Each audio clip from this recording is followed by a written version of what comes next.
ঈদের শপিং এর বাজেট কত আপনার?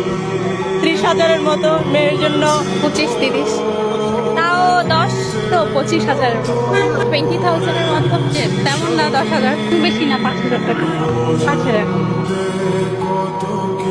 নিজের জন্য 0 টাকা।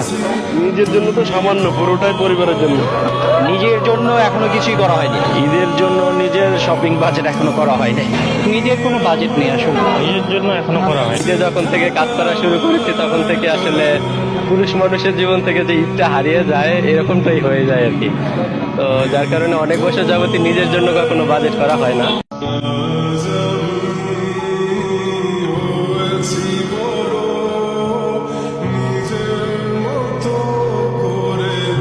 ঈদের শপিং এর বাজেট কত আপনার? 30,000-এর মতো, মেয়ের জন্য 25-30, তাও 10 তো 25,000, 20,000-এর মতো, তেমন না, 10,000, খুব বেশি না, 5,000 টাকা, 5,000। নিজের জন্য 0 টাকা। নিজের জন্য তো সামান্য, পুরোটাই পরিবারের জন্য। নিজের জন্য এখনো কিছুই করা হয়নি। ঈদের জন্য নিজের শপিং বাজেট এখনো করা হয়নি। নিজের কোনো বাজেট নেই আসলে। নিজের জন্য এখনো করা হয়। ঈদে যখন থেকে কাজ করা শুরু করেছি তখন থেকে আসলে পুরুষ মানুষের জীবন থেকে যে ঈদটা হারিয়ে যায় এরকমটাই হয়ে যায় আর কি। তো যার কারণে অনেক বছর যাবতই নিজের জন্য কখনো বাজেট করা হয় না।